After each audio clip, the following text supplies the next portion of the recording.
Hello everybody. I wonder how things are going with you.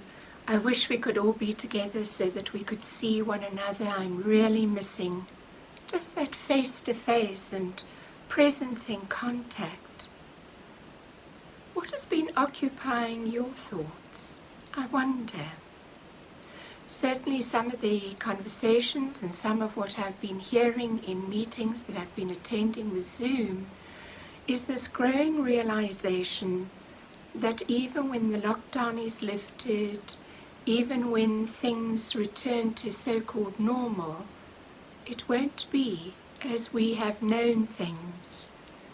It won't be business as usual. And as we reflect on what that means,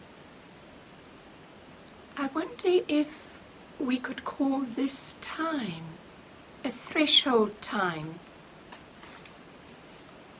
Certainly, it is the season in which that is a reality. Easter itself, an Easter tide, is something that we would name a threshold time. It's a threshold experience, not only for the individuals of that first Easter, but also for groupings, in fact for the entire cosmos. A great moment of shifting of consciousness in and for all of life. This time is also our threshold. What are we doing to perhaps cooperate with God as to what God would like to grow into a new and more evolved, transformative consciousness for us as well? It is not only a threshold that is about economics, about the way of doing business.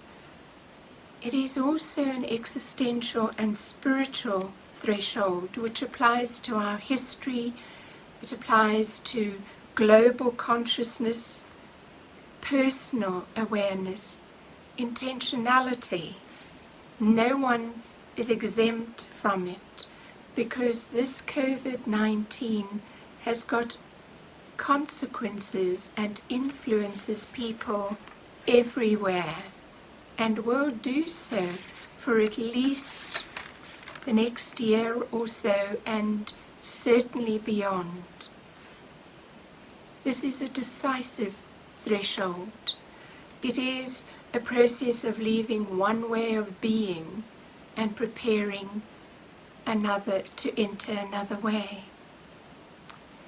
In Eastertide, traditionally the disciples had 40 days which they used to inhabit this threshold, to come to terms with what this meant for them, their choices of how to engage with it.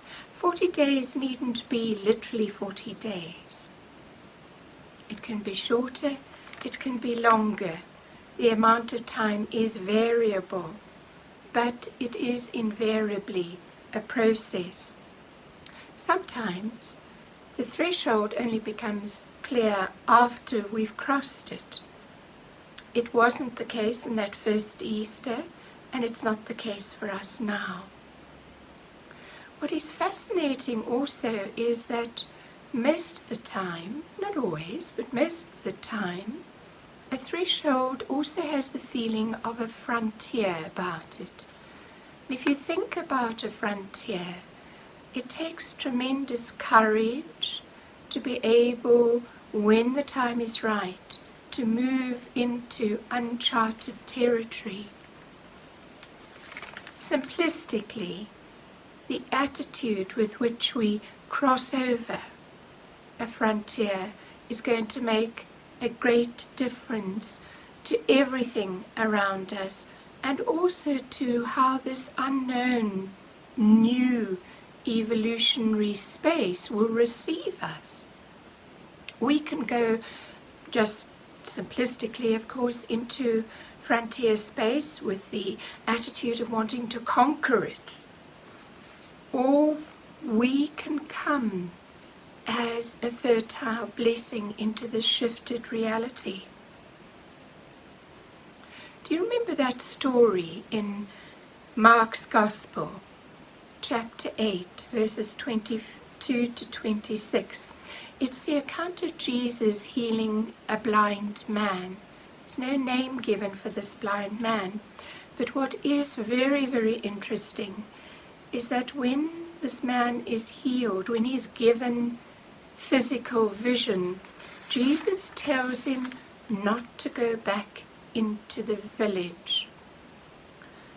Is it possible that here we get something of a clue from Jesus also about thresholds and frontiers? Is Jesus possibly saying to this man, now that you've crossed the threshold into vision, you can no longer be constricted by the past of being known as the blind man, which is what that village would do to you.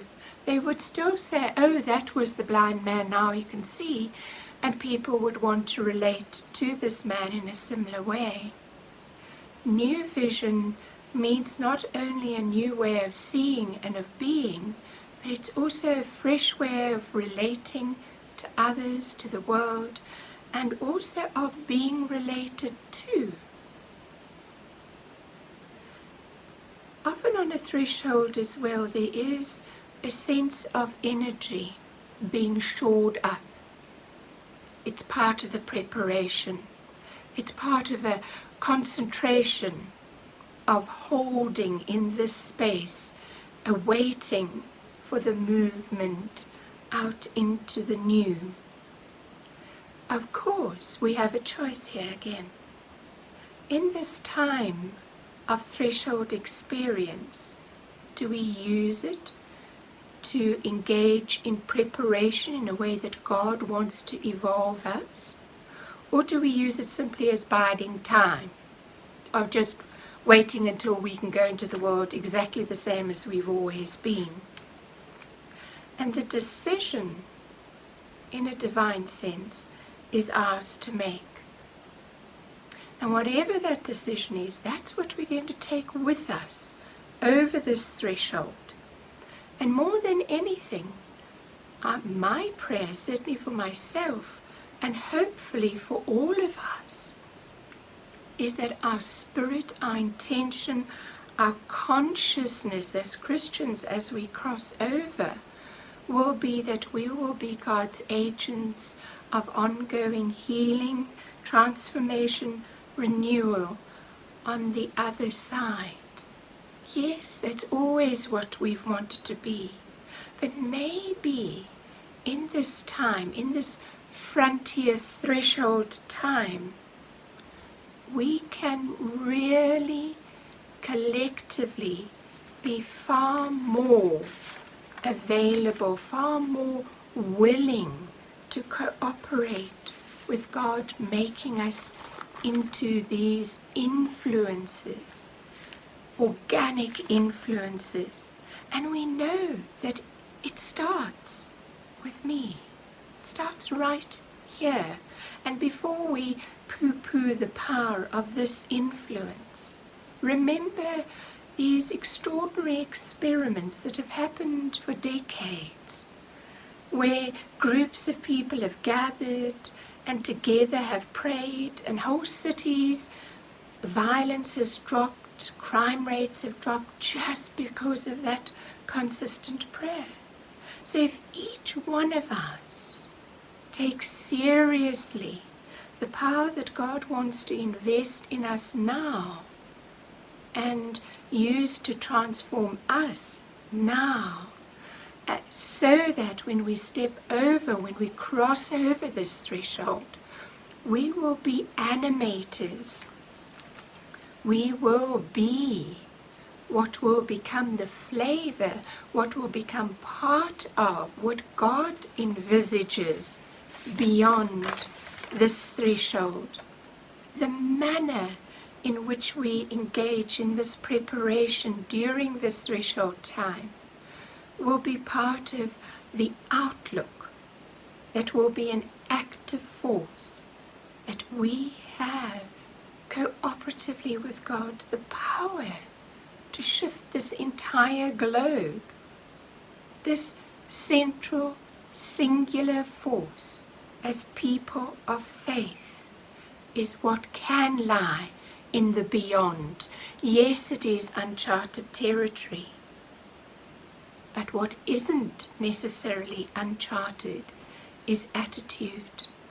Please let us go with the attitude that Jesus wants to invest fully into the way of being, into the way of consciousness, that Jesus wants to influence this whole planet with.